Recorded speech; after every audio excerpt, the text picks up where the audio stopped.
Allez, on est parti. Tu sais où est-ce qu'on va? La cuisine. La cuisine. On va voir Véro. On va chez la brigade de Véro. On va se régaler. Comme tu sais, je suis passionné par l'entrepreneuriat. Vu qu'on a déjà passé une journée ensemble hier, donc tu l'as entendu maintes et maintes fois. Non, c'est une belle boîte. On va chez la brigade de Véro. Ils font des repas. Ils nous accompagnent dans notre perte de poids et notre rééquilibrage alimentaire. C'est une belle structure, c'est des belles personnes et surtout c'est un projet qui fait sens et qui est impactant pour moi. Parce que l'objectif c'est quand même de nous accompagner, à nous aider à être mieux dans notre tête et mieux dans notre corps. Donc voilà, donc on va aller voir. Belle boîte, on verra. On va voir ce qu'ils vont nous raconter, mais déjà c'est vachement cool d'avoir un moment avec eux et d'apprendre plein de trucs. Est-ce que tu as d'autres questions? Non. Comment va se dérouler cette journée?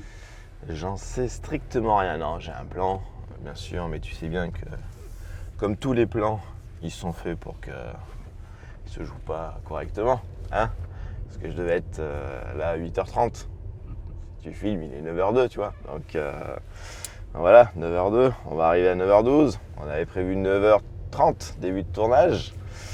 Mais bon, c'est pas grave, on est plutôt bien. Non, c'est la première fois qu'on fait ce geste-là, ou que je fais ce geste-là. L'idée, c'est vraiment des entrepreneurs. Donc voilà, on a de la chance d'avoir un retour d'entrepreneurs sur une belle boîte. On va leur poser des questions sur qui ils sont, ce qu'ils ont fait, ce qu'ils ont réussi, c'est quoi leur challenge. Hein. On est sur une boîte qui a quand même besoin de capitaux pour pouvoir se développer. Donc il faut un certain volume de clients et de ventes. Ça amène, comme je te disais hier, certaines complexités. Hein. Plus de clients, plus de volume, plus de problèmes, plus de collabs, etc. etc. Donc des problèmes à résoudre, à régler. Moi, ce qui va m'intéresser, c'est vraiment aussi qu'ils partagent leur posture d'entrepreneur, leur posture de manager, d'y discuter avec pas mal de monde. Voilà, j'ai préparé 2-3 questions, mais si ça peut être hyper spontané et surtout terrain, visuel, c'est ce que je recherche, quoi. Magnifique. Oui. Bon, c'est cool. Donc là, la brigade, c'est juste derrière. On arrive dans 2 minutes, même pas. Il y a des travaux juste devant. Donc là aussi, c'est rigolo parce que tu as des travaux. Et donc, comment tu gères l'arrivée des camions, l'arrivée des clients? Parce qu'ils livrent des repas, mais aussi les clients peuvent venir les chercher. J'ai testé le produit là depuis quelques semaines. Et j'avoue que je mange aussi à côté d'autres choses. Mais vraiment très sympa et vraiment ils ont un gros challenge, je trouve, parce que quand même leur promesse c'est fais-toi plaisir. On arrive. Tu vas voir.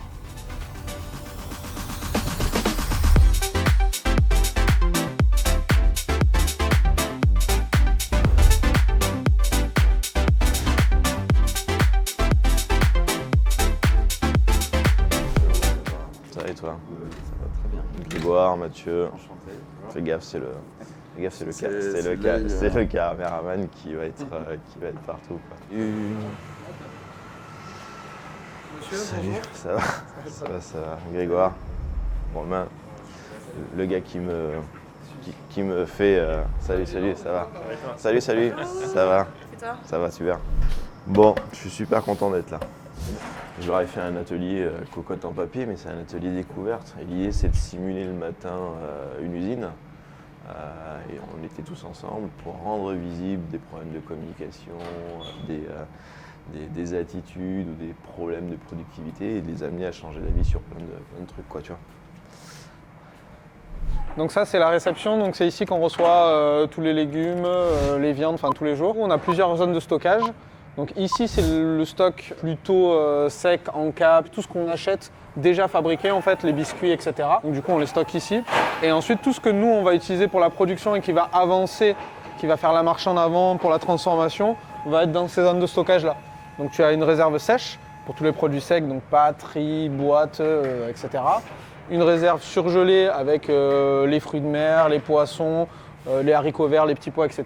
Et deux autres zones, donc la zone de froid à 2 degrés donc pour les viandes, les fromages, la crème, et la zone fruits et légumes pour tout ce qui est fruits et légumes, puisque c'est pas conservé à 2 degrés mais plutôt à 8 degrés. Donc voilà. Qu'est-ce qui est dur quand tu gères un stock? Alors, ce qui est compliqué pour la gestion de stock, c'est les DLC. DLC? Parce qu'on a des produits, bon là c'est que les produits secs, donc c'est la partie plus facile, mais c'est surtout pour les produits frais où on a des DLC courtes, donc là c'est compliqué parce qu'il faut vraiment vérifier à chaque fois que les produits ne sont pas périmés. Et pour les produits secs où la DLC est plus longue, ce qui est compliqué c'est qu'on a des sorties de stock, des retours en stock, des nouvelles sorties de stock, des retours en stock, parce qu'on utilise sur plusieurs semaines le même produit. Et là du coup il faut vraiment que tout soit quantifié, que ça soit noté, les sorties, les retours, et ça c'est un peu compliqué à suivre pour l'instant parce qu'on n'a pas forcément un outil adapté, mais on s'en sort bien. Juste pour quelqu'un comme moi qui n'y connaît pas grand chose, ça veut dire quoi sortie de stock, rentrée de stock? Ouais. Alors en fait ce qu'on fait c'est que quand on a prévu un produit pour une semaine de production, Ouais. on descend une palette, par exemple, mais c'est des conditionnements de 60 pièces, mais je vais en avoir besoin que de 40. Bah, du coup il va falloir que j'en remette 20 en stock. Donc c'est ça, la sortie et le retour en stock. T'as un exemple là où tu pourrais nous, Ouais, nous par montrer? exemple là on a des biscuits éclats de cacahuètes. Ouais. Alors je pense qu'ils sont conditionnés par des cartons de 100 Ok. et on a besoin de 350 pièces. Ok. Là, on va sortir 4 cartons mais il va falloir en remettre 50 unités. Ah ok, d'accord. Ok, d'accord. Donc je remets, je sors, je remets, et après en fonction de la recette, tu Ouais. dois toujours calculer Et le sachant combien j'ai. que ce qui est compliqué aussi c'est qu'on prépare des box à l'avance mais on n'a pas forcément toujours le nombre de clients défini Ok. quand on prépare les box. Du coup il y a des fois des box qu'il faut décaisser et des produits qu'il faut re-rentrer dans les stocks parce qu'en fait on a eu par exemple une baisse de clients. Donc en fait des fois il y a des produits qui doivent retourner dans les stocks qui doivent être comptabilisés aussi. Ok. Cool. Et du coup, là par exemple, ces biscuits éclats de cacahuètes, quand est-ce que le client va le recevoir? Alors là ceux-là, j'ai plus le planning en tête mais en fait ce que je fais c'est qu'ils ont une DLC jusqu'à octobre. Ouais. Donc je peux les écouler sur plusieurs semaines jusqu'au mois d'octobre en fait. Ok, et du coup, pourquoi tu les commandes pas 2 jours avant que le client le reçoive?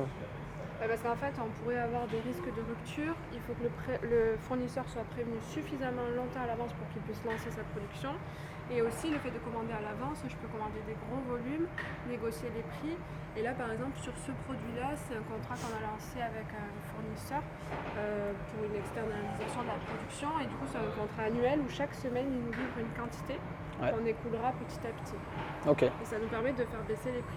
donc du coup, on crée du stock pour avoir des prix plus intéressants au long terme et pas avoir de rupture. Et aussi pour éviter, par exemple, s'il y a un souci quelconque, un produit à remplacer parce qu'on n'a pas suffisamment de calories, par exemple, sur une semaine donnée, on sait qu'on a un produit en stock qu'on peut utiliser à ce moment-là. Ok, d'accord. L'impact du stock sur. C'est-à-dire, j'entends je fais du stock pour pouvoir proposer un prix attractif ou intéressant à mon client.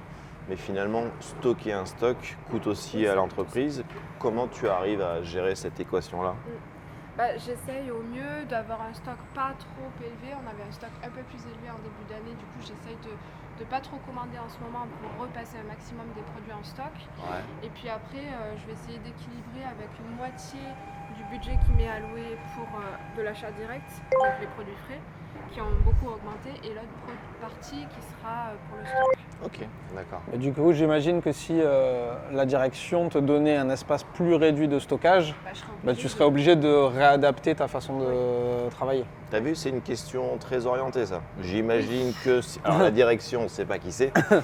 Hein, je veux dire, on ne dira pas qui c'est, tu vois. Donc, moi, j'ai 2 questions. Comment on sait qu'on est en train de s'améliorer? Moi, j'ai un tableau de suivi Ok. Du coup, en fait, ce que je fais, c'est que je note tous les produits qu'on a en stock, les DLC, etc. D'accord. Et je note tout ce qu'on a réussi à repasser, des produits qui étaient en DLC courtes. Donc je calcule tout ce qui a été perdu. Donc par exemple des DLC, des produits qui sont périmés, des fromages ou yaourts qu'on n'a pas réussi à repasser. D'accord. Et tout ce qu'on a réussi à repasser sur des DLC courtes. Et ça me permet d'avoir le montant qu'on a économisé, le montant qu'on a perdu, les produits qu'on a pu vendre en to go, etc. Et donc j'essaye d'avoir une traçabilité des produits qu'on a en stock. Ok, donc tu as quelque chose quelque part qui te permet de savoir à quel jeu tu joues et est-ce que tu es en train de gagner ou est-ce que tu es en train de perdre.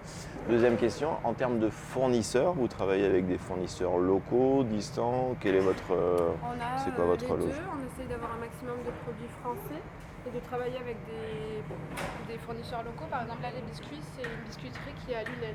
Ok. Donc c'est à même pas 30 km d'ici. Ok, cool, c'est bon. Merci Mounia. Merci beaucoup, Merci à vous. infiniment. On laisse pas les clients choisir leur plat.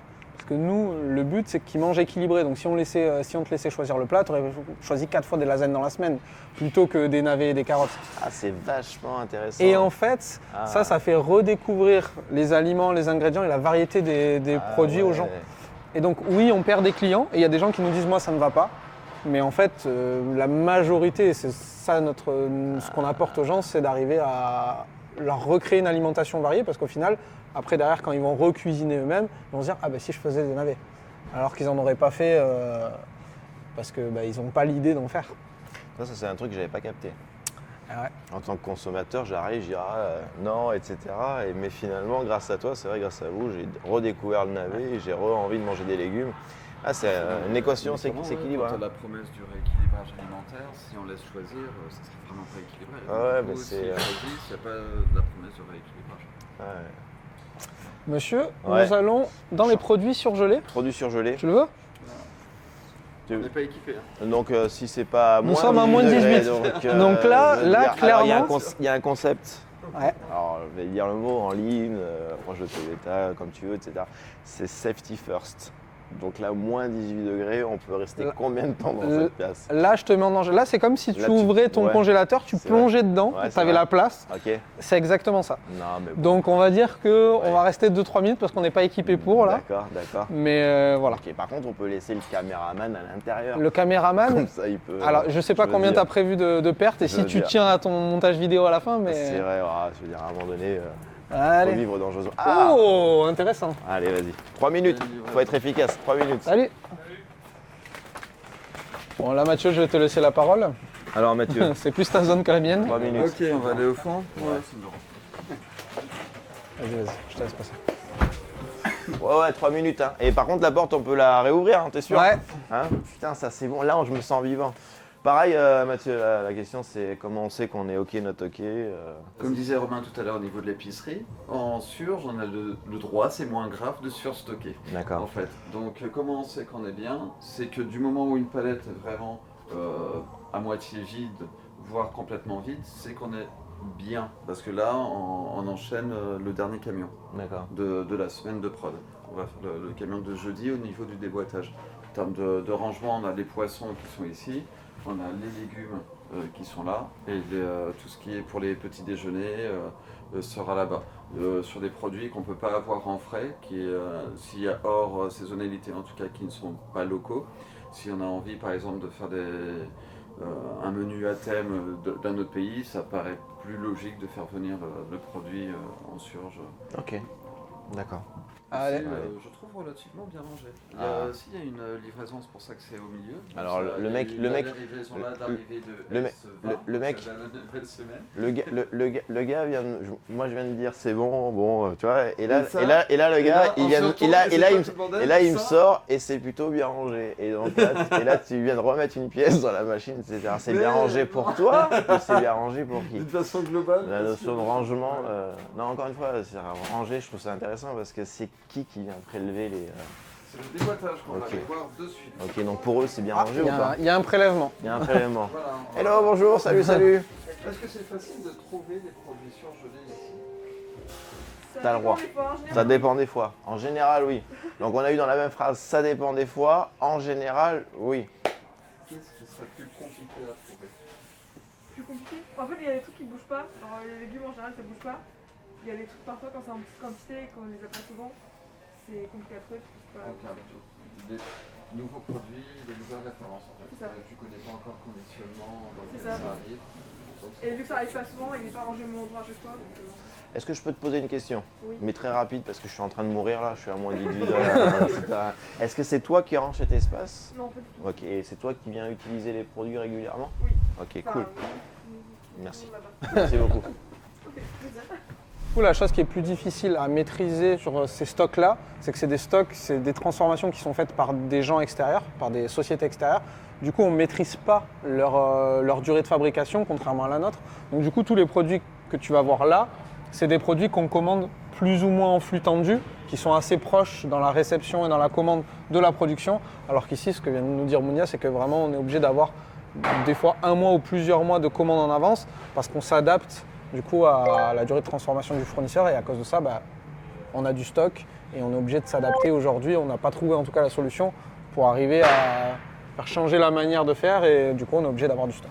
C'est cet après-midi qu'on voit le lien entre le stock, les produits que vous achetez, et le lien avec les clients, qu'est-ce qu'ils aiment, qu'est-ce qu'ils consomment. Ouais, après on verra la prépa On verra commande derrière. la prépa commande, ouais. Et tu verras comment sont préparés les stocks qui sont ici, comment ils sont utilisés par la suite. Parce que c'est le stock qui est ici, c'est les seuls produits qui ne passent pas dans l'unité de transformation, Ouais. qui vont juste faire le tour de la production, Ok. qui vont aller dans la zone de prépa commande et qui vont être directement ajoutés aux commandes, aux plats transformés chez nous. Ok, d'accord. Donc il y a j'arrive, je les stocke là. Ouais. Et à un moment donné, je viens les prendre pour pouvoir les C'est ça. déplacer et zone prépa camion pour les envoyer Exactement. directement aux clients. Ouais. Et ma question, c'est plutôt comment vous décidez des produits à acheter en fonction des usages ou des tendances, des goûts de vos clients, Ça, c'est en fonction du menu. du menu. C'est-à-dire qu'on a déterminé, nous en interne, que pour avoir des encas équilibrés, il faut un nombre de laitages, un nombre de produits qui apportent de l'énergie, donc des biscuits, etc. Enfin, on a tous cette typologie-là. Ouais. Et ensuite, notre responsable achat sait qu'elle doit acheter ce type de produit-là chaque semaine. Nous, on lui fournit la quantité, des prévisions de quantité à peu près 3-4 semaines en avance pour qu'elle puisse ajuster ses quantités et ce qu'elle demande au fournisseur. Et en fonction, elle passe les commandes comme ça. Ok. Et ensuite, c'est assembler dans le menu, en fonction des plats qu'on a déterminés dans le menu, on va assembler des encas et dire, bon ben voilà, on va mettre cet encas-là puisqu'il va apporter les glucides que le plat n'avait pas apporté, ou on va mettre cet encas-là ici parce qu'on a besoin de protéines, et c'est comme ça qu'on va constituer le menu.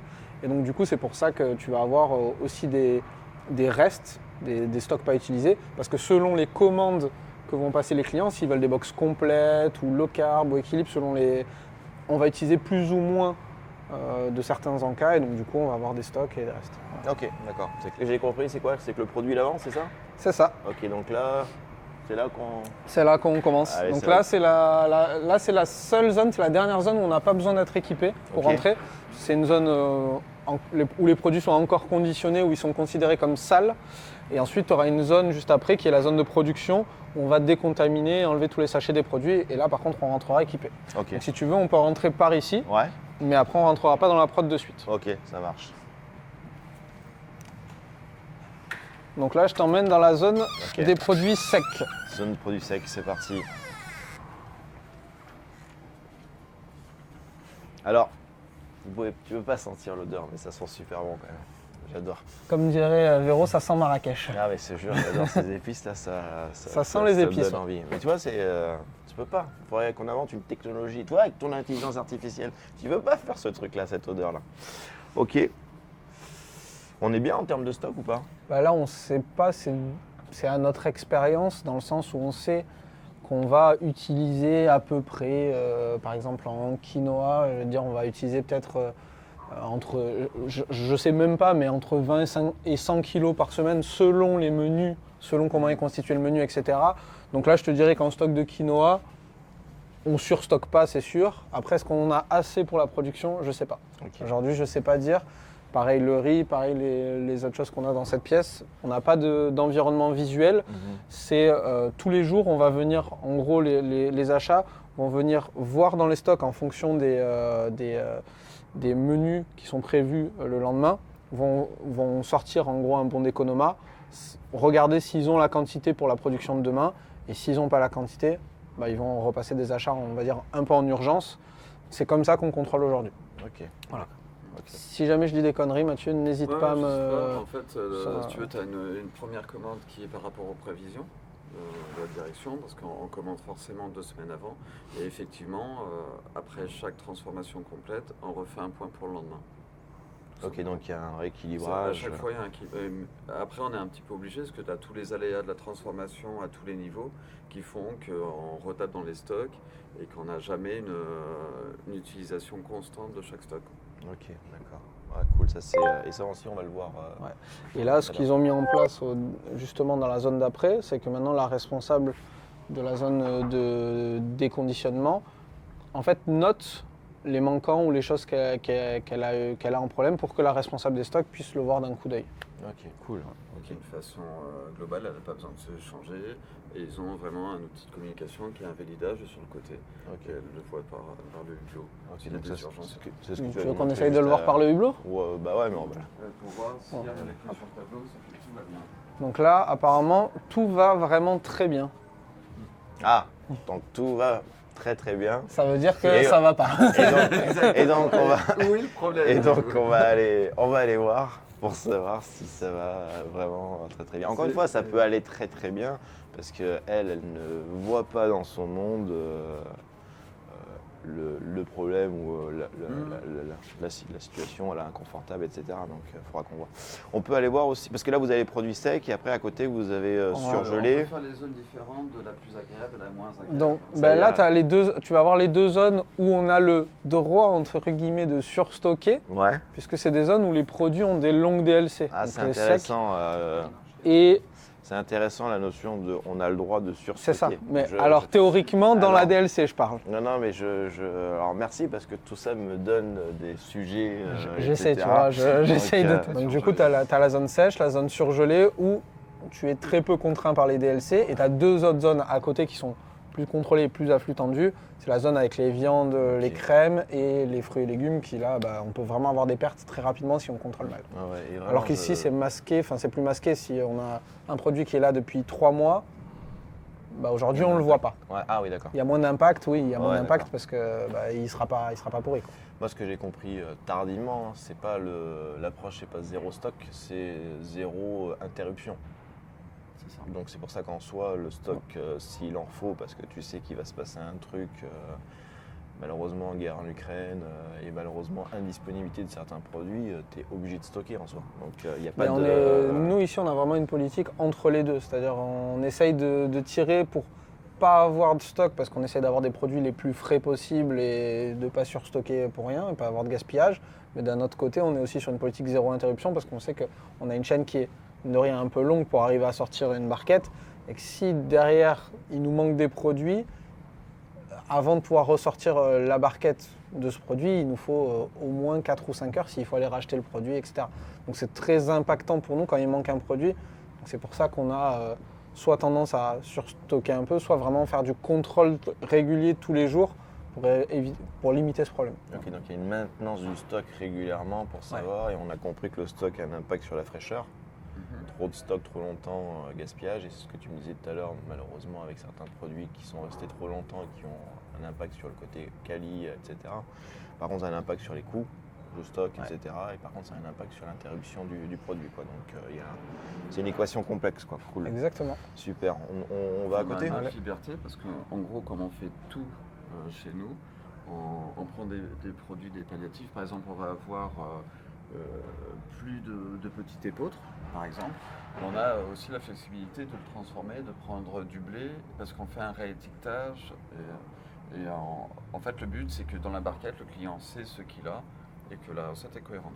Du moment où on n'a pas réédité un menu, que le titre est bon. Et ça, on peut le faire vraiment au jour le jour. Donc, dès qu'il y a un ralentissement de production, on pallie à ça, on trouve un C'est ça. produit En soi, nous, substitution, quoi. pour nous, le plus important, c'est que la personne, le client final, ait un menu qui soit équilibré, qui corresponde à ses attentes, et deux, qu'il ait du plaisir dans la barquette. Donc du coup, si typiquement, ce que disait Mathieu, on a une rupture de petit épeautre, on va remplacer par exemple par du blé ou du quinoa, enfin quelque chose d'équivalent. avec évidemment, on sait, les diètes nous disent par quoi on a le droit de remplacer, et donc on va réétiqueter, et le client ne sera pas impacté, il n'aura pas exactement ce que la personne, son voisin a, mais il a quelque chose d'équilibré et qui lui donnera normalement autant satisfaction. Donc Ok. on va lire ça par ça. Avec un camion qui part à temps, avec une livraison à temps, et pas prendre un appel juste parce qu'on n'a pas eu de petite épeautre et lui dire bah, en fait on va livrer dans 2 jours. Ok. Il attend son colis chaud. Ça marche. Cool, on va à côté. Juste Grégoire, t'as entendu? Un menu équilibré, gourmand et se faire plaisir. Je veux dire, ça c'est un concept ou un challenge de dingue quoi. Donc se faire plaisir en perdant du poids. C'est Mais un des truc- lardons non, parce que j'ai testé le produit, ça y est, hein, c'est très très très bon. Et il y a ce côté, il faut se faire plaisir quoi. Et c'est pas super évident quoi. C'est un bon concept quoi. Ah, autant Christophe, ça Mais, passe pas. Je vais pas pouvoir, je veux dire. Voilà. Tu as donné un taille Et 3 finalement, c'est pour ça que je suis fan de votre produit et que je suis client. Pour vrai rééquilibrage alimentaire.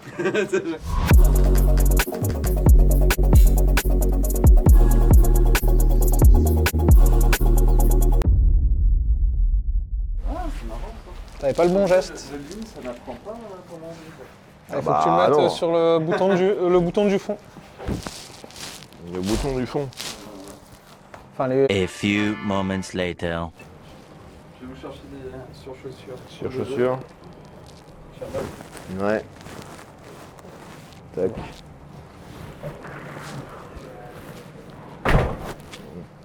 On est pas mal. Ça va ou pas? Voilà. C'est vrai que t'as pas beaucoup de cheveux. Merci beaucoup. Ouais. Je suis allé chez le coiffeur. Tigui, si tu veux remettre la bonjour. musique, c'est bon. Tac. Ouais. Bah, c'est fraise, hein, magnifique. Famille, si tu veux remettre la musique, c'est bon. Ok. Merci. Pourquoi là-bas il y a des machines? Là-bas il y a des. Ok, il y a des machines pour découper certains légumes. Par contre, il y a d'autres produits où tu fais à la main. Et en cube. D'accord. C'est la main pour tout ce qui est. Ok. D'accord. Et donc il y a une notion, je prends les fraises et après je fais les. C'est un encas. C'est quoi? C'est un encas? C'est un dessert? petit déjeuner. C'est un petit déjeuner? Oui. Ok. Qui est en train d'être fait par Stéphane. Donc en gros ici c'est la même logique, hein, c'est les mêmes feuilles de déboîtage qui sont déboîtées avant. Donc là ça a été déboîté à 5h ce matin. Ok. Donc on va voir bientôt terminer la production des petits déjeuners qui vont être rapportés dans la foulée. Ok. Et le départ de la camion ce soir. D'accord. D'accord. Là sur cette zone-là, il y a. Qu'est-ce qui est dur? Qu'est-ce qui est facile? Tiens, qu'est-ce qui est dur? On peut poser la question à Stéphane parce qu'il sera plus à même à répondre sur Si bien sûr il a envie. Hein. Après, qu'est-ce qui est dur dans ton métier, Stéphane?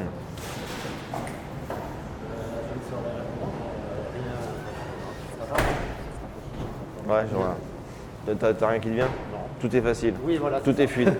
Non mais c'est vrai, hein, franchement, si tout est facile et fluide, cool quoi. Ça sent. Bon là tu le sens pas, mais ça sent le gingembre, un truc de fou quoi. J'ai dit, il faut inventer une techno où tu peux boire et tu peux sentir en même temps les bonnes odeurs. Alors, les déboîtages, Viens. donc l'idée, Mais regarde, on va imaginer. là, ici, là, regarde, ça mes grands-parents, ils me faisaient ça avec l'huile d'olive, un peu d'ail et un peu une petite pointe de piment quoi. Donc là quand je vois ça, moi ça me donne faim et j'ai envie de manger quoi. Ah pardon, excuse-moi. Alors, en gros, ce code de légumerie déboîtage, c'est une manière, c'est une équipe, il y a un pôle qui a été organisé pour que la cuisine ait, comme dans une cuisine traditionnelle, des choses très préparées pour eux Ok. et qu'ils fassent leur mélange. Tout simplement, leur assaisonnement directement en cuisine, des types de cuisson, des genres de montage. Donc on a des feuilles où on a tous les ingrédients, les courses qu'on doit faire par rapport aux différentes zones. D'accord. Et c'est par sous-recette, tout simplement. Ok. Et en cuisine, il faut assembler ces sous-recettes. Ok, donc là aujourd'hui on a sauté de dinde au saté. On a une recette sautée de dinde au saté et on doit préparer tout ça à l'intérieur, c'est ça? Exactement. Ok, d'accord. Ok. On est comment aujourd'hui? On est bien? On n'est pas bien? On est bien, on vient de terminer la dernière recette qui va être cuisinée, qui part dans le service de son. Et là, on commence à déboîter pour les recettes qui vont partir cet après-midi. D'accord, ok. Bien joué. Ok. Alors cette zone-là, c'est vraiment, c'est ce que j'appellerais juste le déboîtage. Donc le Ouais. déboîtage, ils ont accès à la réserve sèche, à la chambre froide et aux produits surgelés. Et pour la légumerie, c'est exclusivement les légumes. Ça peut être intéressant de voir la légumerie, comment c'est agencé. Ok.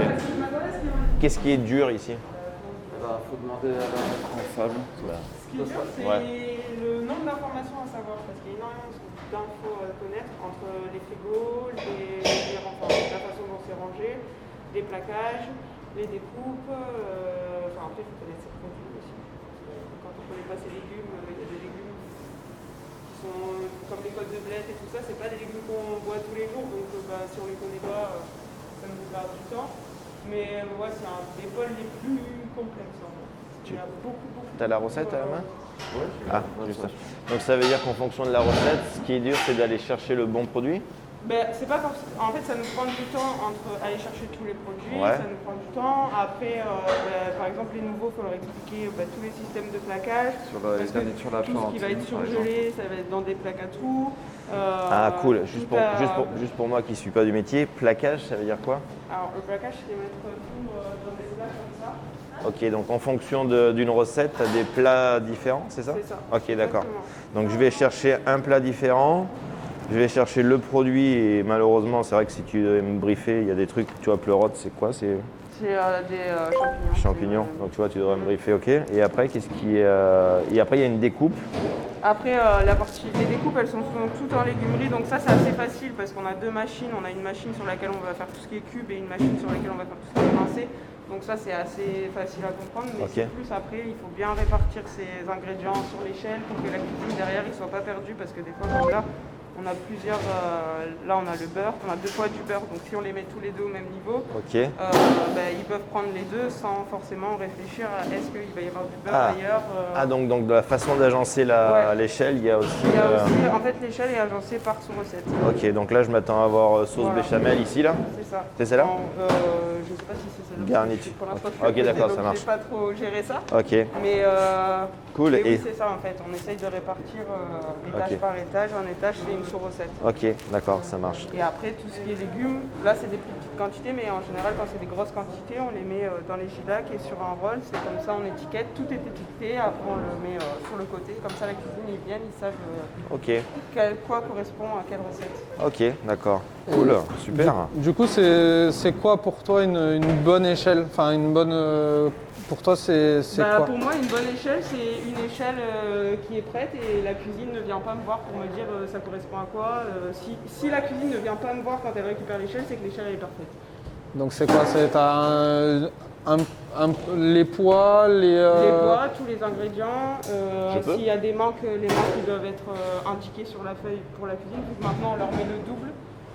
On leur met le double à la cuisine, donc s'il y a un manque, on leur met directement dessus. Comme ça, ils savent qu'ils ne doivent pas toucher à cette échelle-là. Ils D'accord. doivent la mettre en stand-by et qu'ils peuvent avancer sur d'autres échelles qui sont complètes. Ok, d'accord.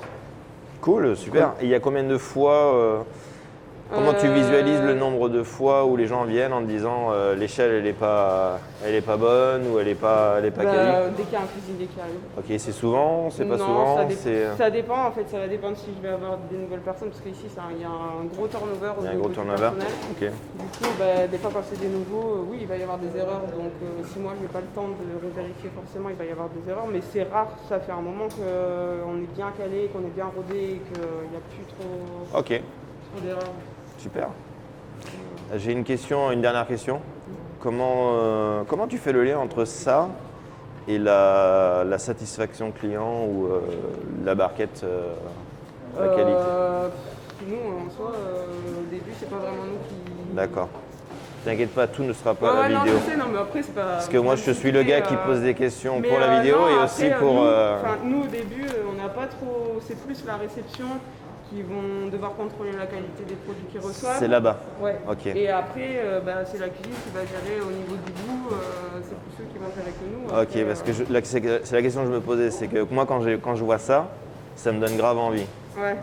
Alors il y a un truc émotionnel, c'est que c'est que moi j'ai une famille pied noir et moi on me faisait ça avec de l'huile d'olive, de l'ail, etc. Donc tu vois, quand je vois ça, ça me donne envie. Et donc il y a une dimension, ça me fait plaisir finalement de le passer. Principalement par des produits frais, déjà, il y a cet engouement qui nous donne envie, qui va apporter plus de. C'est sûr que si on avait que des légumes surgelés ou quoi, ce serait complètement différent. Là, il y a le côté frais, le côté légumes de saison et tout qui reste hyper intéressant. D'accord. Allez, j'ai menti, tu m'autorises une dernière question? J'ai vu au mur rattrapage.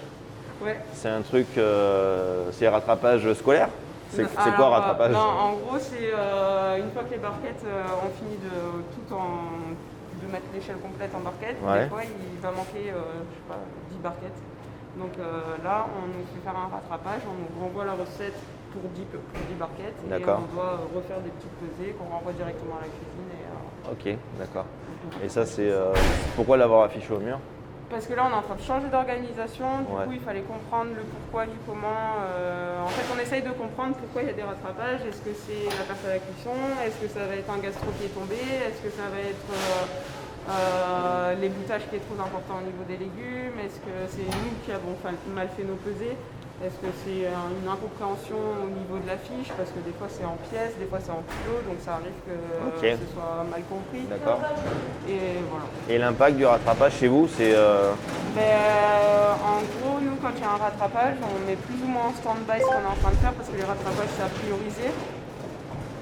Et donc, en général, quand il y a un rattrapage, je bloque une personne dessus, donc elle se met en stand-by sur la recette qu'elle est en train de faire, elle fait le rattrapage. Et, voilà. Ça a un intérêt de réduire le rattrapage pour toi? Oui. Donc, c'est des toutes petites, souvent les rattrapages, c'est des toutes petites pesées et c'est hyper chronophage. Plus elles sont petites les pesées et plus ça nous prend du temps. Et du coup, moins il y a de rattrapage et mieux c'est. Ok, donc c'est un objectif, c'est d'essayer de réduire les rattrapages. Ok, cool. Et là, pour l'instant, on sait si on est en train de s'améliorer ou pas encore, on est juste dans la phase d'analyse. On est entre deux.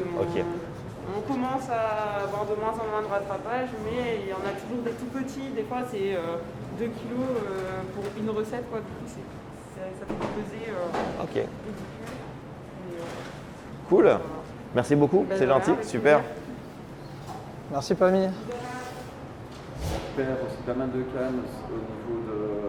On perd de quoi? Du matériel. Du matériel, ok. Qui sont gâtés vite en 3 jours. Ok. Et notamment, on a dû avoir un rattrapage là-dessus. Donc si on n'avait pas fait d'économage, c'est-à-dire le tour des stocks pour savoir est-ce qu'on va en avoir assez pour demain, on ne se serait pas aperçu. Par exemple, hier, quand on fait l'autre camion, ils se sont aperçus que les fraises commençaient à être gâtées.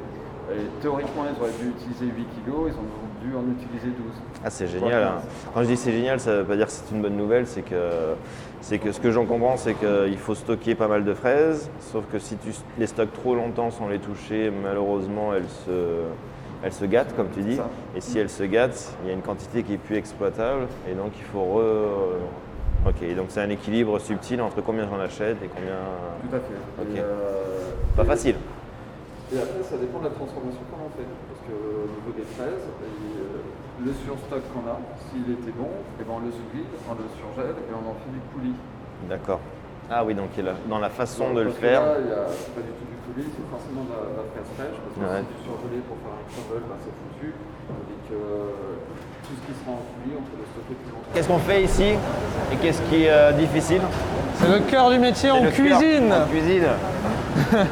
Donc ici on récupère en fait les échelles que du coup Pamille nous a expliqué tout à l'heure. Donc on récupère les sous-recettes, c'est-à-dire quand on va faire par exemple un poulet sauce curry aux courgettes, on va cuire d'un côté un poulet, d'un côté une sauce curry, d'un côté une courgette. Donc ici par exemple ils vont récupérer par exemple là les courgettes en sauce, donc sur une échelle, et ils vont selon la fiche technique qui doit être quelque part, ils ont tous les ingrédients à mettre, l'ordre dans lequel ils doivent les mettre dans la sauteuse, et ensuite aussi avec leur talent de cuisinier ils savent déglacer, mijoter, etc. Et donc du coup ici ils vont savoir combien de kilos ils doivent transmettre à la zone des barquettes pour qu'ils puissent faire le nombre de barquettes nécessaires. Et eux, ils vont contrôler aussi le goût, parce que c'est hyper important chez nous. C'est la diététique, mais la gourmandise. Donc le but, c'est que tout soit bon. Et si jamais ça ne l'est pas, ils ont l'autorisation de réassaisonner des choses, de les noter pour les faire remonter, pour que la prochaine fois, ça arrive bien calibré. Ok, d'accord.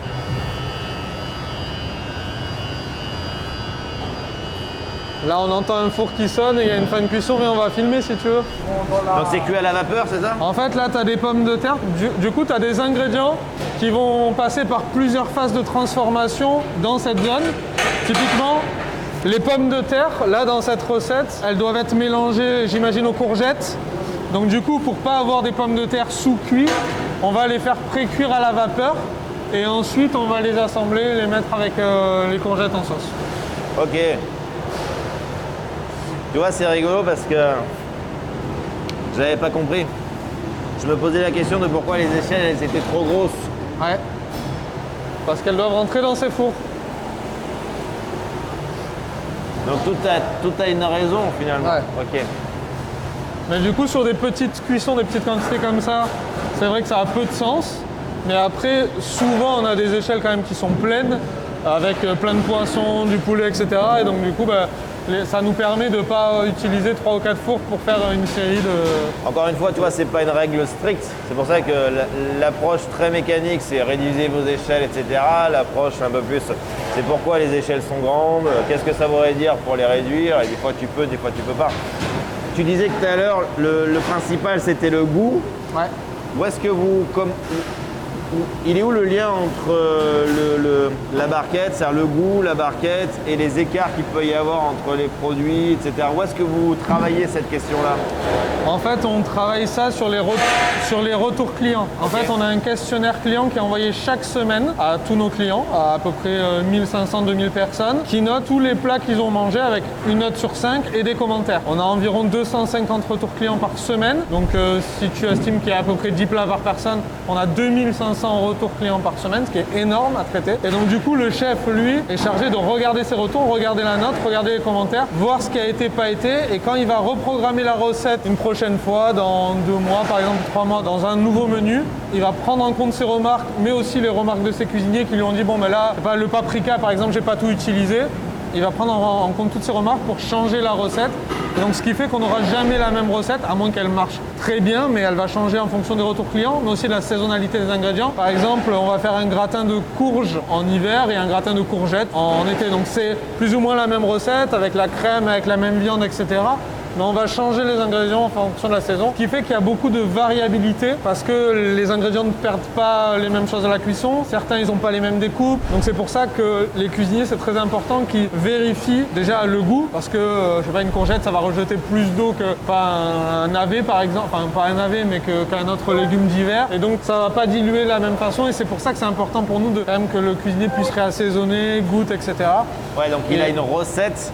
Mais il a quand même une marge de manœuvre. Il a une petite marge de manœuvre. Parce que au contact, ouais, et typiquement, il va contrôler le volume qu'il a dans son récipient, puisqu'il va devoir donner par exemple 20 kg à la zone de barquette.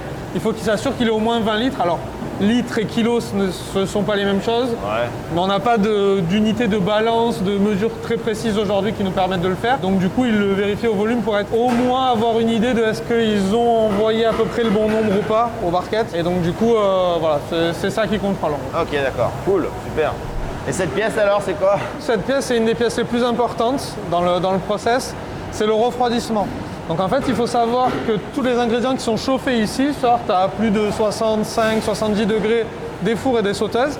Et ils doivent être refroidis en moins de 2 heures en dessous de 10 degrés. Parce qu'en fait, entre 10 et 65 degrés, c'est la zone idéale pour les microbes pour se développer. D'accord. Donc en fait, on doit faire en sorte que les aliments restent le moins longtemps possible dans cette zone. Donc du coup, on a des cellules de refroidissement ici où on va prendre les échelles, les amener directement dans les cellules. Donc c'est des blocs qui ventilent très fort avec du froid pour que les aliments descendent. Et donc du coup, on a ici une tablette. Donc chaque cuisinier qui va placer son échelle dans la cellule de refroidissement va piquer un des aliments. Par exemple, le poulet, il va piquer un poulet. La cellule va repérer la température et dès que le poulet est à moins de 10 degrés, la zone d'en face, donc des barquettes, va avoir un petit gyrophare qui s'allume en mode il faut venir prélever l'échelle de poulet parce qu'elle est à température. Voilà. Ils peuvent laisser le poulet dans cette zone-là indéfiniment? Ouais, ils peuvent le laisser plus longtemps parce que c'est une zone qui est prévue pour, qui est à 1 degré, donc à 2 degrés même. Donc il n'y a pas de souci puisqu'il faut toujours conserver les aliments en dessous de 4 degrés. Donc on peut les laisser. Mais évidemment, D'accord. c'est mieux de les ranger dans une salle blanche, parce que la zone d'après est une salle blanche qui est propre, qui est gérée en surpression, pas de microbes, etc. Donc c'est mieux de ranger les aliments directement là-bas pour le côté hygiène et que l'aliment puisse se conserver plus longtemps par la suite. Ok, donc là ce que j'ai compris c'est qu'il faut à tout prix le descendre très très rapidement Ouais. pour d'un point de vue hygiène, bactéries, etc. D'un point de vue aussi, d'un point de vue goût aussi ou pas? Alors ça c'est intéressant parce qu'au point de vue goût, on a fait des investissements ici qui sont très importants puisqu'en fait, normalement, par exemple un traiteur, quand il va servir un mariage, il va cuisiner des choses à l'avance. Donc quand on cuisine des choses à l'avance, on doit toujours avoir ce processus de descendre en dessous de 10 degrés en moins de 2 heures pour pouvoir servir des choses plusieurs jours après. Mais en fait, les traiteurs, souvent, ce qu'on voit dans le milieu, c'est qu'ils ont des petites cellules de surgélation. Donc ils sont à moins 20 degrés pour descendre les produits le plus rapidement possible. Mais le problème d'avoir des cellules à moins 20 degrés, c'est qu'en fait, quand vous mettez un gastro de courgette, la courgette, elle va être congelée au-dessus, congelée en dessous, et au milieu, elle va être encore à 20 degrés. Donc soit vous avez deux solutions, soit vous attendez, ça tombe à 10 degrés et tout est gelé, et donc on perd en qualité, en goût, etc. Soit vous avez quelqu'un que vous allez monopoliser à touiller, qui n'est pas du tout agréable et qui en plus au niveau hygiène n'est pas terrible. Donc en fait, on a fait un investissement pour des cellules de refroidissement à température positive, mais avec plus de ventilation, etc. pour gagner en qualité, pour pas surgeler les aliments et pour du coup pas avoir quelqu'un qui touille tous les jours le produit. Je trouve ça passionnant de voir, et on le verra tout à l'heure, mais vraiment le perte de poids, régime, rééquilibrage alimentaire, tout en te faisant plaisir en termes de goût, en termes de produits, et de voir qu'à chaque étape, il y a une réflexion de qu'est-ce que j'ai mis dans le produit ou comment j'ai investi en termes de technologie pour pouvoir toujours réussir à matcher par rapport à cette promesse-là. Et c'est dur, on le voit, etc. Mais par contre, c'est votre boussole, c'est ce que vous cherchez à faire et ça c'est vachement intéressant. En fait, c'est une grosse différence concurrentielle par rapport à d'autres acteurs des plats préparés. C'est qu'en fait, eux, ils conditionnent et ils chauffent directement dans la barquette qui est operculée. Tu veux, c'est la méthode de pasteurisation. C'est ce qui est fait pour les cantines, etc. Donc en fait, tu vas avoir les aliments qui vont être dans la barquette. Tu vas mettre dans le four plein de petites barquettes individuelles pour le client. Tu vas les laisser à haute température pendant un moment donné pour qu'il n'y ait plus du tout de microbes dans la barquette. Et ensuite, tu vas aller le refroidir. Le problème de ça, c'est que tu contrôles pas ta cuisson, que tu es obligé d'appliquer la même cuisson pour tous les aliments et que du coup, tu te retrouves souvent avec des aspects un peu bouillis ou des choses pas dorées au-dessus. Tu vas avoir un poulet qui est tout blanc, enfin des choses comme ça. Nous, on a fait le choix de cuisiner, refroidir et après conditionner. Okay. Et c'est pour ça qu'on a dû faire des investissements massifs dans une salle blanche. Vous allez voir, c'est comme des chirurgiens là-bas. Ils travaillent vraiment en blouse de chirurgien pour être le plus propre possible parce que du coup, on ne rechauffe pas la barquette une fois qu'elle est conditionnée.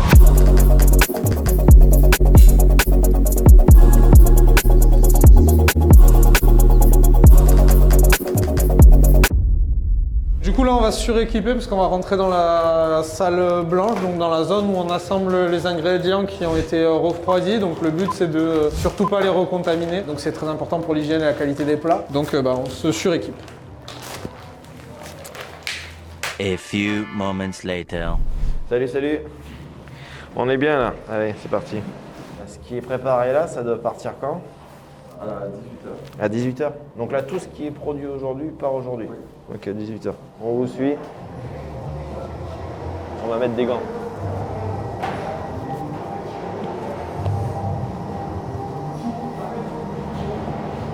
À faire. Là, ici, là, c'est quoi la recette qui va arriver?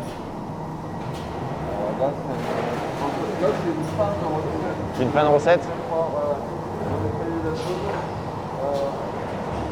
En fait, on finit une recette de poisson, ils décalent, ils nettoient la zone, ils vont passer une recette de viande. Ok.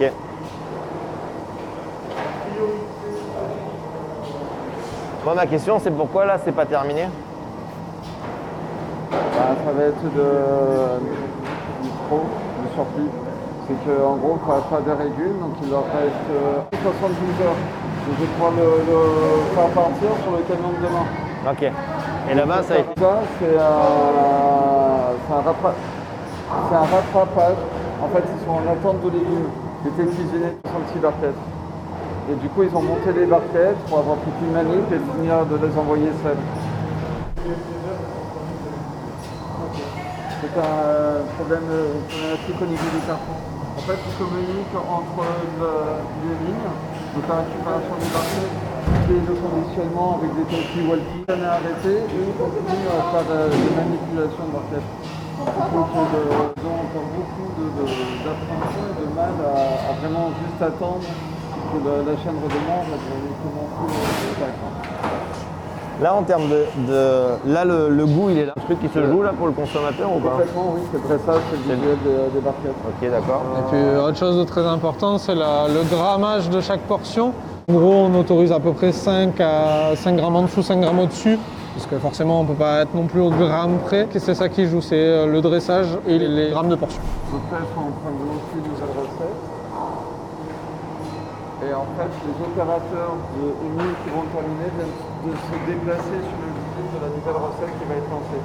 Toujours par rapport au nombre de missions, il y a 2 personnes. Là-bas, il y a 3 manipulations, donc il y a 3 manipulations. Et là, il ne reste plus qu'une. Donc il est seul à terminer sa dernière manipulation. Donc toi, dans ton idée, c'est un nombre de manipulations égale un nombre d'opérateurs. Donc chacun a son opération et son outil en adéquation. Je t'invite à capturer ça. Capture-le et on en parle. Et donc, qu'est-ce qui se joue ici? En fait, on a les grammages, les portions, parce qu'en fait, toutes les calories et les valeurs nutritionnelles sont calculées à l'avance. Donc, on doit mettre le bon grammage de chaque ingrédient. On autorise quand même plus ou moins 5 grammes selon les manips, parce que c'est très difficile d'être au gramme près. Et ensuite, se joue le visuel. Donc, il faut dresser la barquette pour qu'elle soit quand même jolie, selon ce qui a été prévu. Et la dernière chose, c'est le fait que la barquette soit propre, parce que sinon, on a des problèmes de soudure. On va avoir des fuites, potentiellement moins de DLC. Une moins bonne qualité si le film est mal soudé.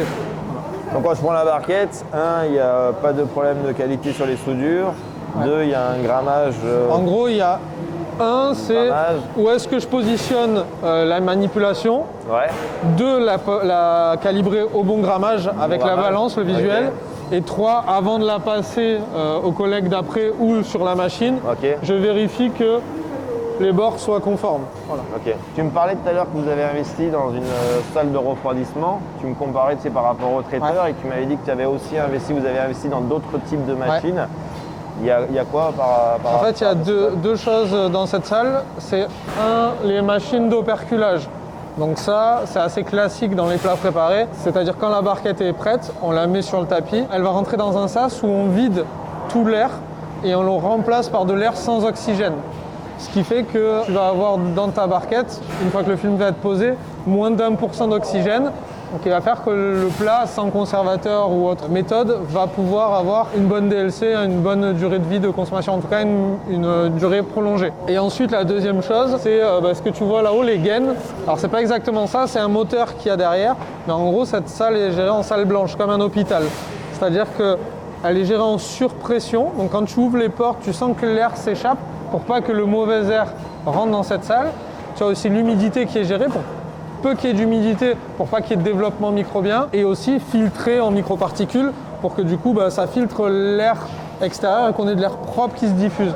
Donc c'est là que tu vois les gaines qui diffusent l'air au-dessus des lignes, en fait pour que l'air propre soit en priorité sur les lignes de travail des opérateurs. Donc voilà pourquoi cette salle est particulière. Ok, cool, super, bravo. On se disait qu'à l'heure actuelle, c'était un instantané de la production. Et tu disais qu'il fallait donner du sens aux gens, de la valorisation, en tout cas s'occuper de leur espace de travail pour qu'eux se sentent plus impliqués. Et que quand moi je disais que j'avais un problème à 95% de RH, toi tu disais que je suis trop sur la méthode, sur les gens, et que c'était surtout l'environnement de travail. Non, ce que je disais, c'était surtout que, à mon sens, tu te dis, j'ai des difficultés à recruter, mais là, aujourd'hui, on a surtout, du coup, si on doit recruter, c'est parce qu'on perd des gens. En fait, c'est comme les clients, quand tu dois en rentrer des nouveaux, c'est parce que tu en perds. Et en fait, je pense qu'il faut améliorer le confort de travail des salariés, impliquer plus les gens dans la qualité, pour pouvoir les garder, pour qu'ils s'intéressent au travail et qu'ils soient mieux chez nous. Parce qu'en fait, l'environnement global de l'entreprise est très bon, on est une entreprise familiale où les gens se plaisent, mais quand ils sont dans leur métier, dans leur poste de travail, je pense qu'ils ne sont pas très à l'aise ou pas toujours très confort dans qu'est-ce que je dois faire et comment je réussis mon travail. Et ils sont peut-être un peu mal accompagnés et voilà, c'est ça que je veux dire. C'est que je pense qu'on peut améliorer ça avant d'améliorer peut-être notre processus de recrutement. C'est le même discours que j'ai avec le service commercial. Hein. C'est avant de penser à comment on va acquérir mieux des clients, penser à comment on sert et on accompagne au mieux ceux qu'on a déjà. Au moment où je disais que certains manquaient d'application, je pense que c'était par rapport au fait de leur espace de travail et que si on améliore ce cadre, si on fait un dojo et qu'on fait des entraînements... Je te donne un exemple. Je ne sais pas comment on peut le réussir. Je sais pas, j'ai pas de... Je te donne un exemple. Les cuisiniers, la dernière fois, ils nous ont fait un couscous de légumes. Il était incroyable. Il était mais super bon. Tout le monde a adoré, c'était génial. C'était un des meilleurs couscous que j'ai mangé de ma vie. La semaine suivante, on a fait un couscous de légumes pour nos clients. On a eu une des pires notes de la semaine avec ce couscous.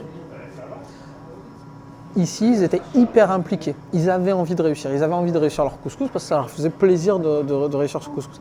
Là-bas, on n'a pas réussi, à mon sens, à reproduire cette condition-là de j'ai envie de réussir mon couscous. On n'a pas réussi à le faire, je ne sais pas pourquoi, mais il ne s'est pas passé la même chose. Non, mais je pense que tu as raison dans le fait de parler du cadre de travail, qu'une poignée de porte n'est pas remplacée, qu'il y a un câble électrique qui passe pour brancher un mixeur, ce genre de choses. Ils ont l'impression que, en gros, l'outil part à volo et qu'on leur dit c'est pas grave. Peut-être, c'est une des raisons, mais est-ce qu'ils ont assez de retours clients? Est-ce qu'ils comprennent leur implication dans la qualité à terme? Enfin, il y a plein de choses en fait, il y a plein de raisons. C'est une image, une politique et un passif, c'est ce que je disais notamment par rapport au conditionnement. Tu disais quand même la barquette, de plus comme ça, il n'y a pas encore le dressage de la barquette qui donne envie en termes de visuel. L'exercice qu'il faut faire, c'est le même exercice qu'on a fait là. Individuellement, tu poses la question à la personne, pour toi, c'est quoi une belle barquette? Comment tu sais que tu es en train de faire un travail de qualité? Pose la question aux gens. Non, elle l'a pas fait là, mais pose la question. Il dit peut-être pas belle barquette, parce que déjà tu orientes la réponse. Ouais, ou c'est mais quoi? Comment tu sais que tu réussis ta barquette? Comment tu sais que tu es en train de faire un travail de qualité? Mais eux, je sais la réponse qu'ils vont dire. Non. Je sais. Je sais pas la réponse. Non, je sais pas la réponse qu'ils vont dire, mais en tout cas, les retours que j'ai de leur part, quand je leur dis de prendre le temps de faire des belles barquettes, ils me disent toujours de bien envoyer. Ah oui, mais ça c'est autre chose. Évidemment, est-ce qu'ils sont OK sur la qualité? Est-ce qu'ils sont OK sur les points de connaissance? Et toi, tu as dit le grammage, etc. Donc déjà, est-ce qu'ils ont les mêmes? Et peut-être qu'on va être surpris, eux, ils vont rajouter des choses qu'on n'avait pas vues et on se dit c'est cool. Est-ce qu'on ça, c'est rattaché au client final? Oui, non. Est-ce qu'il y a des critères de qualité ou des points de connaissance qui les touchent à eux et d'autres qui touchent aux clients? Et après, oui, le côté vitesse, qui les oblige à stocker? C'est toi. Parce qu'à un moment donné, la machine, elle est stoppée. Elle n'avance pas. Donc, ça sert. Parce que le truc, la barquette, elle fait comme ça, etc. C'est autant de probabilités que le truc qui tombe. Et que voilà. Et après, plus c'est difficile, etc. Mais d'ailleurs, je ne sais pas si tu te rappelles, mais il y a une fois où on avait... En fait, avant, on ne travaillait pas le dimanche, ici, à la brigade. Et un jour, on a déterminé que pour le client, il fallait absolument travailler le dimanche. C'était indispensable de pouvoir commencer à conditionner le dimanche pour lui offrir la livraison le mardi, machin, etc. Et du coup, pour initier ça, on a dit, tant pis, de toute façon, pour l'instant, on n'a pas beaucoup de clients à ce moment-là. C'est nous, les managers, qui allons travailler au conditionnement le dimanche. Pas grave, si pour l'instant on n'a pas d'équipe, on va le faire. Et en fait, on s'est mis naturellement, du coup, avec une posture pour le coup, de flux tiré. On avait, je ne sais pas si tu te rappelles, mais on avait organisé des lignes pour que la personne ne puisse pas donner de barquettes si l'autre n'avait pas fini. On n'a jamais eu autant de cadence et de productivité, et même la responsable de barquette nous a dit mais comment vous avez fait? On a été choqués. Et là en fait, on fait faire l'inverse alors qu'on est convaincu et c'est ça qui est dommage en fait. Et ça fait, mais ça fait 2 ans ça. Hein. Je parle de ça il y a 2 ans. Et c'est incroyable parce que quand je vois ce qui est fait, que je dis il faut arrêter de stocker les barquettes, il faut arrêter, etc. Je le dis, en plus je devrais même pas dire ça parce que c'est pas il faut arrêter de stocker les barquettes, c'est juste qu'il faut qu'on ait une organisation où la personne elle passe la barquette à l'autre pour dire ok je te passe quelque chose de propre, de conforme, je te respecte, plutôt que donner ça à une table où la table elle s'en fout de comment tu lui donnes la barquette. Et en fait c'est ce truc là qui fait que on perd une grande partie de la qualité de la barquette, alors que le travail en amont, alors peut-être qu'il est bien fait ou mal fait, mais s'il était parfaitement fait, on dégraderait quasiment tout le reste. Et en plus, je te dis ça en mode, c'est pas la meilleure qualité qu'on ait fait, c'est la meilleure productivité, alors qu'on n'a jamais été aussi qualitatif. Tu vois, et c'est ça qui me choque quand je vois ces trucs-là. Parce que quand il y a une problématique, qui est une problématique machine et qui s'arrive que la mécapac est arrêtée, Non, mais ça, c'est. ils n'y arrivent pas. C'est-à-dire que c'est les chefs de ligne qui drivent leurs équipes, leur dit, et quand je leur dis non, pas de stock, mais il y a pas de- pas de choses. c'est la Et cadence. du coup, ils sont en mode, je peux pas les laisser rien faire. En fait, Oui, mais ils sont c'est parce vraiment, que il faut les occuper. c'est parce qu'ils Est-ce qu'on pourrait regardent pas le le- travail ouais. de quoi on pourrait Non, pas- j'allais dire, est-ce qu'on pourrait pas leur apprendre à s'occuper de la machine pendant ce temps-là, par exemple, ou à nettoyer l'espace de travail, ou préparer autre chose, enfin, je sais pas, peut-être. hein. C'est ton cuistot. C'est ça, c'est lui. Celui qui est en train de faire à manger. Non, c'est mon C'est gars de la qui maintenance. Mais c'est lui. Ouais. Oui, qui est pour les machines. Mais c'est. Encore une fois, je t'en ai parlé la dernière fois. À partir du moment où tu mets en place le flux tiré, le clé, c'est faire en sorte que 100% des machines marchent tout le temps, parce que sinon il va se passer un truc. Donc quand la machine elle tourne pas, tu fais pas plus de stock, mais par contre très très rapidement, il faut que la machine elle remarche, parce que sinon tu es en train de perdre, le truc. Deuxièmement, divise tes tables par deux. Ils ont trop d'espace.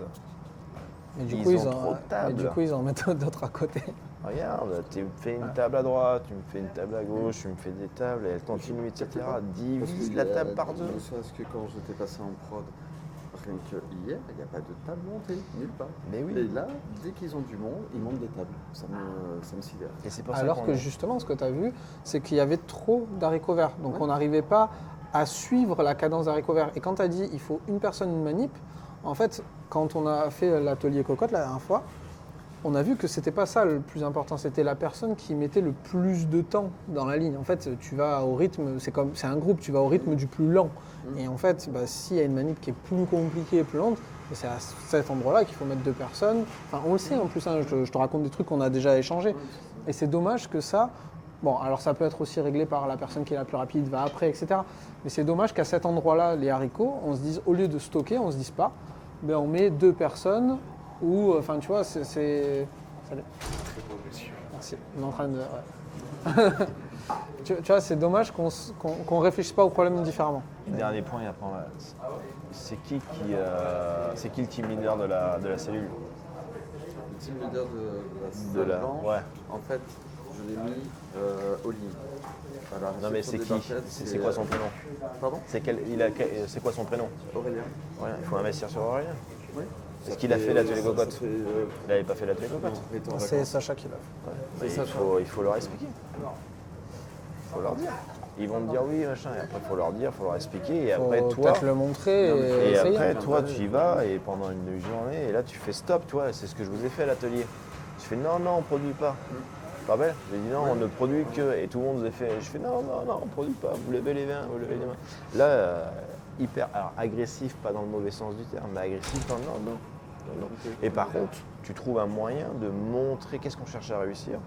Vous savez quoi? On va faire autant avec plus de confort, plus propre et meilleure qualité. Ah, comment on va le faire? On va réduire la cadence. Alors, on va pas réduire la cadence, mais on va réduire le nombre de barquettes qu'on va mettre sur la table et on va les faire, etc. Et en plus, tu sais qu'il y a un truc qui les fait royalement chier, c'est le sol.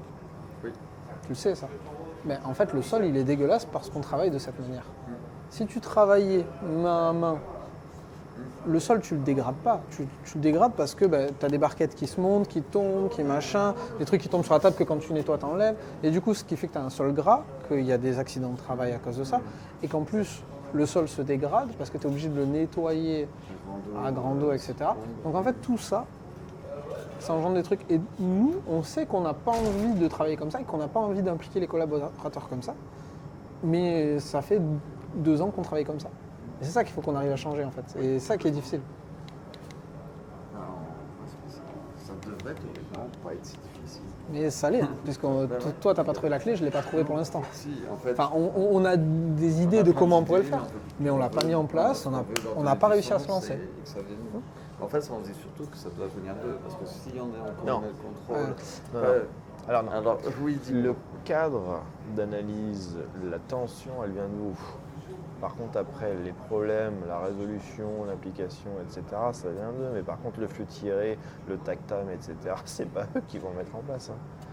Parce que par défaut, c'est dingue. Attends, tu me demandes de réduire les stocks par 2, tu me demandes de ne pas prendre d'avance, ils vont pas... Non, il n'y a que vous, les managers, le management, la direction, que vous y croyez, quoi.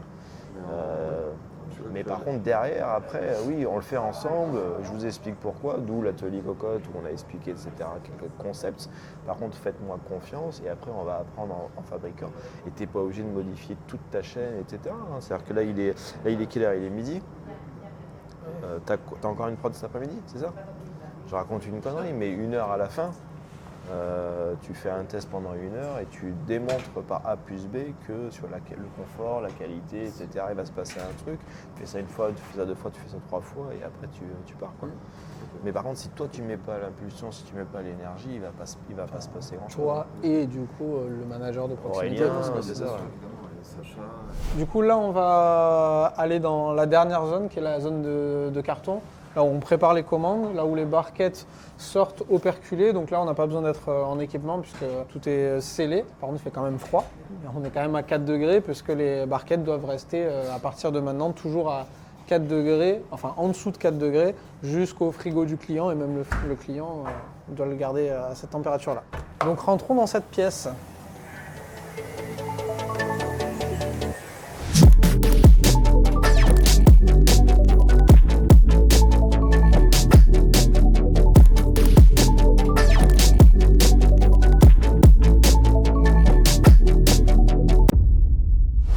Donc voilà, ici, c'est là où on réceptionne les barquettes. Donc là, bon, ils sont pour l'instant, ils sont en arrêt. Il n'y a pas de barquettes qui est réceptionnée, je ne sais pas pourquoi. Ils sont en train de communiquer, donc ils vont sûrement leur envoyer des choses. Et donc là, les barquettes vont être étiquetées et réceptionnées ici. Ok. Et là, apparemment, il y a eu une innovation technologique puisqu'il y a un écran qui est projeté. Ouais. Et je ne sais pas pourquoi. Donc il y a une amélioration, il y a une injection. Il y a quelque chose qui s'est passé. Il y a un changement qui a été. Il y a quelque chose qui s'est passé. Ok, donc bon. Moi, à chaque fois, ce qui me perturbe, c'est le différentiel qu'il y a entre là et là-bas.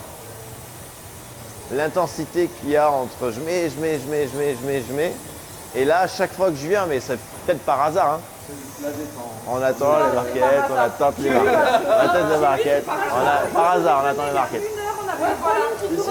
Ah, donc, et donc il y a des moments où ici c'est le rush et là c'est un, ou des moments où c'est le rush là-bas et c'est un, mais par contre. Quand c'est tranquille, c'est quand nous c'est entre les pas, nous c'est la course. En fait, on n'est pas en donc c'est une balance quoi, c'est une là-bas. Mais ce qui est ouf, c'est que là vous attendez, eux ils ont des barquettes prêtes, mais on les envoie pas. C'est ça. C'est le gaz Ça y est. et ça retarderait la prod. Ok. Donc là qu'est-ce qu'on fait? C'est quoi le. On met dans le. Sur le casserole et je mets dans les caisses. D'accord. Et après je range pour Ça marche. Ok. Et c'est quoi qu'il y a dedans? C'est quoi qu'il y a de bon? Celui-là, c'est légumes gratinés Ouais. à la mozzarella, il n'a pas l'air mauvais. Ah, celui-là, ouais, franchement, Ouais, celui-là, il me dit bien en plus. Ok. Les préparateurs commandent, après quand ils arrivent, ils prennent les caisses, ils le mettent sur leur paréo. Ok, d'accord, ça marche. Ok. Des coupes, on a des tartes où par exemple on va les couper en 8, donc forcément si tu as besoin de 9 pièces, bah t'en as 16 en fait. Ok. Qu'est-ce que tu as mis en place là?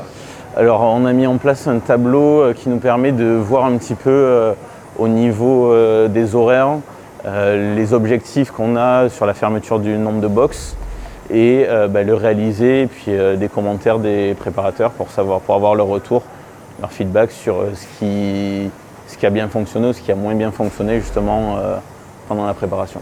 Ok, tu l'as mis en place il y a longtemps ça? On l'a mis en place depuis vendredi dernier, donc ça fait 2 prods. 2 prods. Qu'est-ce que vous avez appris? Qu'est-ce que vous avez vu? Alors, ce qu'on a vu, c'est qu'entre la théorie et la pratique, il y a une différence.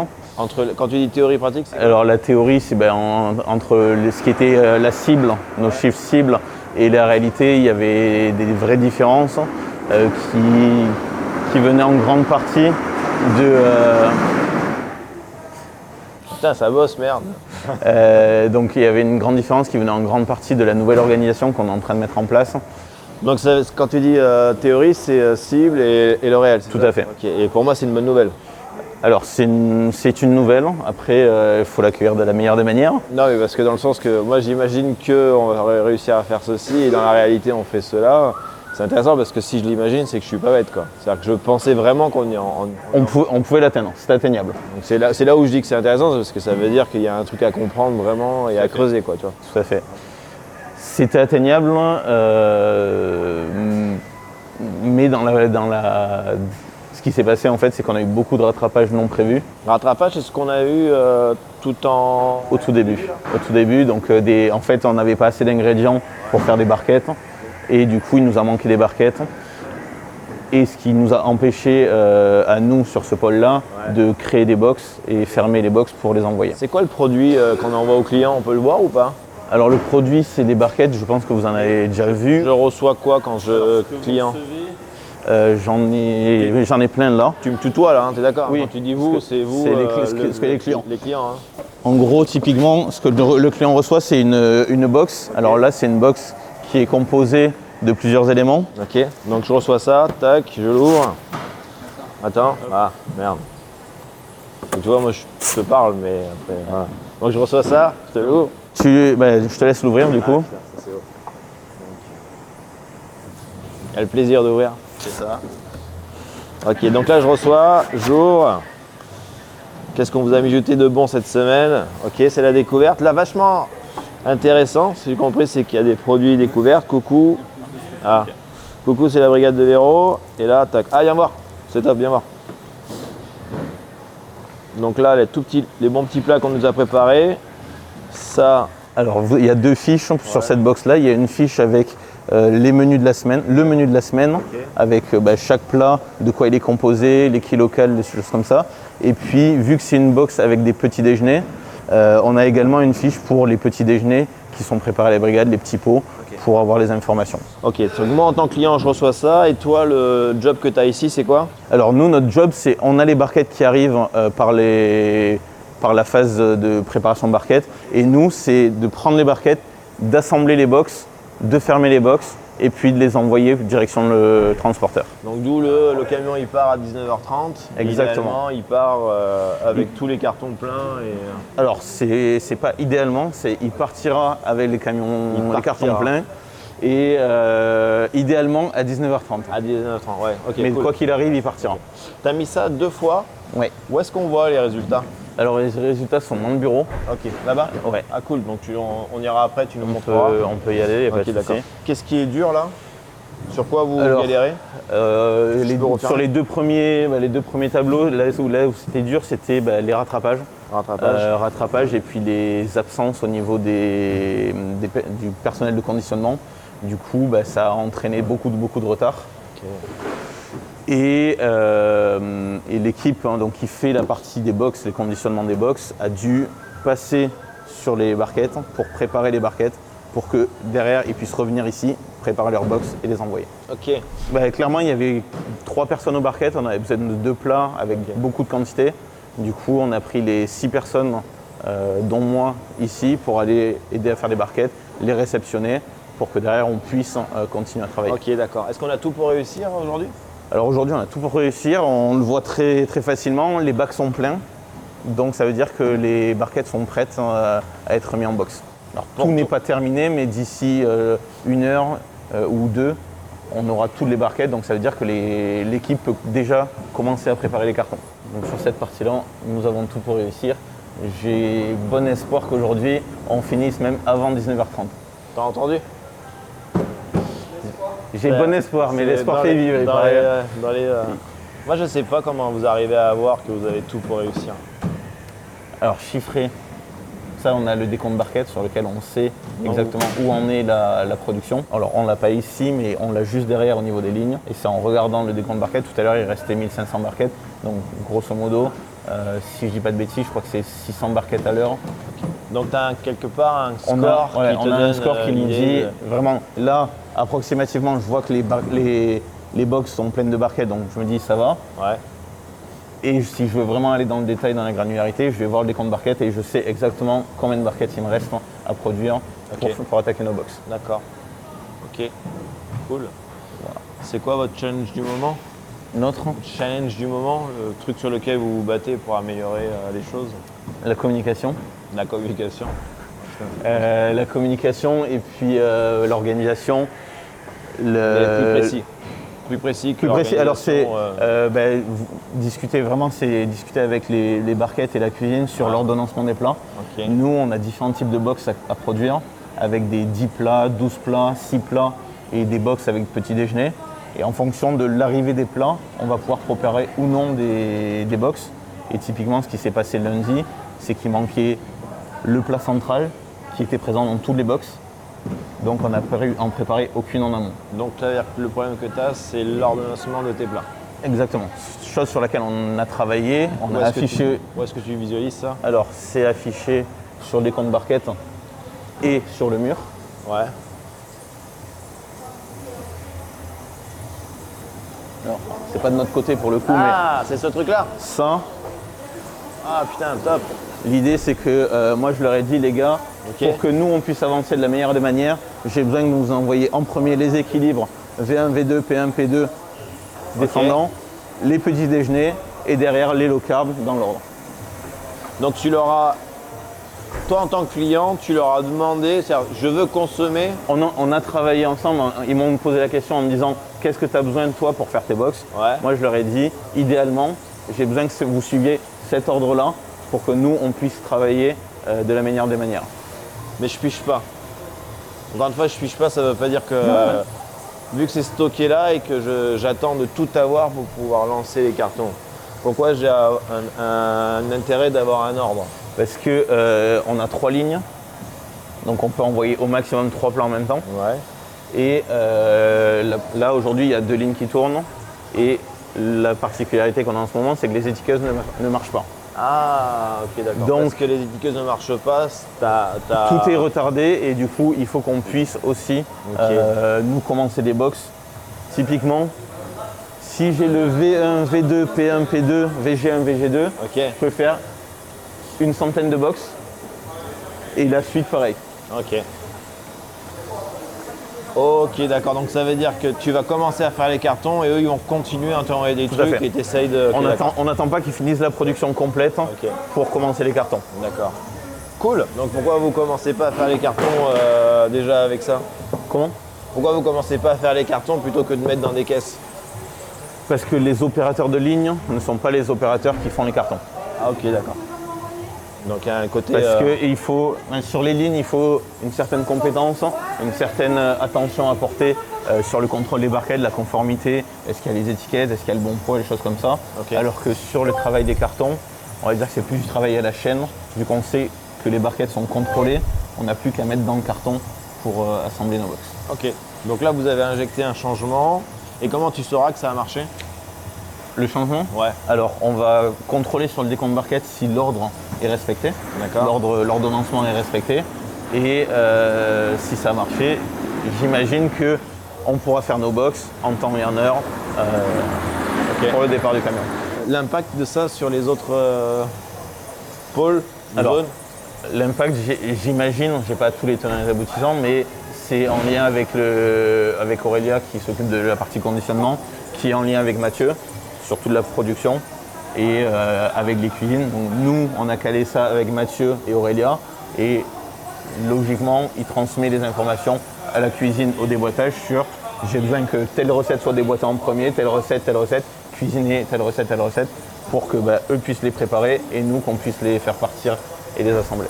T'es allé le voir ça ou pas? De quoi? Parce que tu dis j'imagine, mais t'es allé le voir ou pas? Alors, allez le voir sur le terrain, Ouais. comment ils font. Ouais. Alors, pour l'instant, non. Ok, d'accord. Ça date d'hier. Ok. Ah cool. Bon non mais c'est, je pose la Ça question. date d'hier, mais non, j'ai pas encore pu aller, aller le voir avec eux. Ok. Moi c'est Christophe. Ok, enchanté Nico. Bon, ça c'est Nico, super impeccable. Qu'est-ce qu'on fait ici? C'est quoi l'objectif? Ben là du coup on est en préparation commande, on va Ok. finir d'assembler tout le produit une fois qu'il est fini, passer dans la machine. On va se veiller à ce que toutes les commandes elles soient bien respectées, faites dans le temps et dans le bon ordre. Ok. Là on est actuellement en préparation des commandes avec petit déjeuner, on va alterner. Donc ça va dépendre de la prod qu'on a, ce dont on dispose en fait, parce que ça va varier en fonction des semaines. Et du coup à nous de nous adapter, ça c'est la fin de ligne. Donc vraiment on doit savoir à chaque fois si on dispose de la cam pour faire telle commande, on doit faire celle-là, la prioriser et on s'accorde avec les lignes qui sont en amont pour savoir quels vont être nos besoins dans l'immédiat. Si on voit qu'il nous manque une seule référence pour commencer un certain type de commande, on va leur demander de l'avoir avant et ainsi de suite. Nous on s'adapte tout le temps, on voit en fonction de ce qu'on peut faire et essayer de perdre le moins de temps possible parce qu'on est en fin de chaîne et qu'après après nous, il n'y a personne et c'est le camion. Donc ça c'est la fin de chaîne. Fin de chaîne. C'est là où ça se joue quoi. C'est là, bon, c'est pas là où C'est là où ça se joue quoi. En vrai, c'est là où il y a les meilleurs éléments. C'est là où il y a les évidemment, meilleurs éléments, ça t'es c'est d'accord sûr. avec moi, quoi, parce C'est que- pour ça que je suis là. Ils peuvent se la raconter. Oui, non, ils peuvent dire ce qu'ils veulent Dire avant. La barquette, C'est- au conditionnement. Oui, etc. non, c'est nous ici. Alors, c'est... tout à l'heure on a filmé et on a montré, tiens viens, on a montré le carton. C'est ce que vous faites, c'est ça? C'est ça. Ok d'accord. Ça, Donc, ça va on être a- une on box a- avec petit déjeuner. Ok d'accord, super, impeccable. Ok. Là t'es parti, juste ça là, vous avez commencé à mettre au mur des trucs. C'est ça. Là, ça va être pour faire les remontées, justement, savoir. On va faire les remontées, savoir à quel timing on est bon, à quel timing on a assez de cam, ou Ok. pour pouvoir justement faire remonter les problèmes qu'il va y avoir pour pouvoir taffer dessus Ça et marche. essayer que ça n'arrive plus. Ok. C'est un truc que vous utilisez ou pas encore? Qu'on utilisait avant, non. Non. Là, on essaye de l'utiliser quand Ok. vraiment on y pense et qu'on n'a rien d'autre. Ok. On doit y penser et le faire, mais c'est pas un truc qu'on Mais c'est fait pas un truc, instinctivement. ok. Là pour toi, tu penses que tu as tout, c'est-à-dire l'équipe a tout pour réussir et toi aussi? Ouais, bien sûr. Bah, Cool. je te l'ai dit, on a la meilleure équipe. Elle est carrée ici. Et puis quand c'est la galère ailleurs, c'est nous qu'on appelle. Donc en vrai, C'est vrai, putain, ça veut dire ce que ça veut dire. Hein. Moi, je dis ça, Ok, mais. Cool, super. Donc ouais, non, en vrai, l'équipe, elle est carrée, ça roule et on sait ce qu'on a à faire et on Oh, le fait bah, bien. génial. Tu nous montres comment vous faites, on est curieux. hein, donc, Allez, voilà. bah, allez-y. Allez, ça marche. Bah les gars, mettez-vous comme si on allait faire la ligne. Oui, monsieur. Non, ouais, ok. Ok, chef, yes, sir. Du coup, Putain, ouais. mais c'est un truc de fou quoi. C'est carré. C'est, Donc, la feuille, ouais, elle est là. Tiens. Donc là, en gros, c'est la ligne. On va faire avec les petits déjeuners. Ok. Donc on a deux types, comme je montrais. Là, c'est sans les petits déj. Là, ça va être avec. Ok. Donc le premier, il va initier la ligne. Ok. Mettre. Donc quand on a les étiquettes, il pourra l'identifier. Là, actuellement, il peut pas parce qu'on a un retard sur les étiquettes. Donc nous, on va commencer avec les chiffres. Donc il va initier. Le second va mettre les barquettes avec des petits déj, puis les petits pots. Vient ensuite les plats. On ferme la boîte, on la met sur palette et on attend pour l'expédier. Donc là, voilà, tu as toutes les étapes. On décompose l'étape parce que faire seul, on s'est rendu compte que ça prenait plus de temps. ouais. Ouais. A contrario que par exemple, sans les petits déj, il vaut mieux le faire seul, chacun son poste, Ah, c'est cool, que ça. là, il vaut mieux le faire en ligne. Et au moins, le dernier peut vérifier si les autres ont fait des erreurs. Il y a toujours une double vérification. Ok, d'accord. Il y a une donc, vérification quand on met en place là et une fois qu'on ferme le carton là-bas. Ok. Et pour le client final, qu'est-ce qui est important pour lui? Pour le client final, c'est qu'il y ait tout dans sa box. Tout ce qui est dans la box. Qu'il y ait ok. tout dans la box, qu'il ait bien ses menus, qu'il ait bien l'intégralité de sa commande, donc à savoir tous les petits déjeuners, les petits encas, qu'il n'y ait rien parce que sinon il ne peut pas suivre à la perfection son menu. Ok. Et du coup on est perdant, on a des retours négatifs et c'est pas le but. Ok. Vous en avez de temps en temps des retours négatifs? Comme partout, ouais, on en a. Après, c'est pas. C'est pas une question piège. hein, c'est On a juste pour beaucoup, ouais, non, savoir, bien sûr, on a beaucoup progressé. Il y a eu un moment où vraiment c'était moins rodé que ça et on était moins bon, on faisait beaucoup plus d'erreurs au niveau pourcentage. Là maintenant on est plutôt carré, j'estime qu'on est plutôt carré. Ok, cool. Et on arrive à faire une bonne prod et à sortir une bonne prod. Ok. Et malgré, même quand il y a des galères, on arrive à sortir une bonne prod. C'est là où cette équipe elle est excellente, c'est qu'on arrive à s'adapter et tant pis si c'est la galère. Tu partirais à la guerre avec cette équipe. Exactement, C'est bien ça, sûr, c'est ça, bien le sûr. truc, c'est ça, ça C'est marche. que des jeunes, que des frérots, donc c'est carré. Bon bah c'est top. Il y a je t'emmerde plus avec, il y a un challenge du moment. Il y a un truc sur lequel vous êtes en train de bosser pour améliorer ou sur Ouais. lequel vous êtes. C'est quoi? On a de l'amélioration continue, mais vu que, comme je le disais, on dépend beaucoup des autres d'avant, Ouais. du coup de l'amont de la ligne. Nous, ben, ça va vraiment être s'adapter. En fait, c'est ça, le challenge continu, c'est de jamais faillir et de toujours réussir à s'adapter et de ne pas se laisser avoir par les erreurs qu'il peut y avoir avant.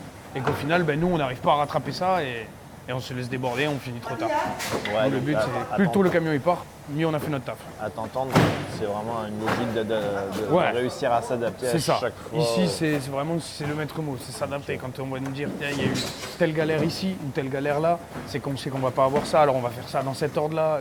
C'est tout le temps différent, il n'y a pas de journée type ici. Ok. Alors, en vrai, on a un cadre à peu près global, on va dire, mais en réalité, on s'adapte vraiment à chaque fois. Ok, d'accord. Bon bah c'est cool, super. Merci beaucoup, c'était génial. Bah, y a pas de quoi. Ça va, c'était pas trop désagréable? Non, ça va. Bon bah ça c'est cool. Ça allait.